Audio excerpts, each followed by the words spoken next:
பார்த்தீங்கன்னா, எனக்கு disk Pulsar இருக்குது. L4, L5 சிவியர் பெயின் இருக்கு. பேக் பெயின் இருக்கு. 3 வருஷம் ஆகுது.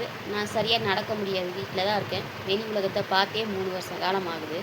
நானும் போவாத ஹாஸ்பிட்டல் இல்ல, பண்ணாத வைத்தியம் இல்ல. ஹாஸ்பிட்டல் போயிட்டு தான் வந்துட்டுருக்கேன். இந்த பதிவு எதுக்கு போடுறேன் அப்டின்னா, ஒரு டாக்டருன்றவங்க வந்து ஒரு கடவுளுக்கு சமம் அப்டின்னு சொல்லுவாங்க. நான் வந்து ஒரு ஹாஸ்பிட்டலுக்கு எந்த ஹாஸ்பிட்டலுக்கு போனாலும் இந்த பெயின நல்லாக்க முடியும். மறுபடியும் பழைய நிலைமைக்கு வந்துருவீங்க. நீங்க நல்லா நடப்பீங்க. அப்படின்னு சொல்லி எந்த டாக்டரும் சொல்றது கிடையாது. ஆனா ஃபர்ஸ்ட்டு ஸ்டார்ட்டிங்ல போம்போது ரெடி பண்ணி விட்டுருவோம். 2டே நாள்ல நீங்க நடக்கலாம், ஓடலாம், ஒடியாடலாம், குதிக்கலாம் அப்படின்னு சொல்றாங்க. கடைசிக்கா பார்த்தீங்கன்னா 3 நாள் தான் தங்குவோம். அங்க தங்கி ட்ரீட்மெண்ட் பண்ணுவோம். இந்த 3 நாள்ல பார்த்தீங்கன்னா 50,000, 60,000 செலவாகி போயிரும். ஆனா நல்லான பாடு கிடையாது. வந்த 1 வாரம் வலி இல்லாம இருக்கும். மறுபடியும் பழையபடி வலி வந்துரும். அப்போ போய் மறுபடியும் போய் கேட்டோன்னா என்ன சொல்லுவாங்கன்னா, பெயின் கில்லர் மாத்திரை குடுப்பாங்க. அப்படி இல்லைன்னா பெயின் கில்லர் இன்ஜெக்ஷன் போட்டு அனுப்பி விட்டுருவாங்க. 1 வாரம் வலி இல்லாம இருக்கும். இப்படியே தான் 3 வருஷ காலமா நானும் எல்லா ஆஸ்பத்திரியுமே போயிட்டு வந்துட்டேன்.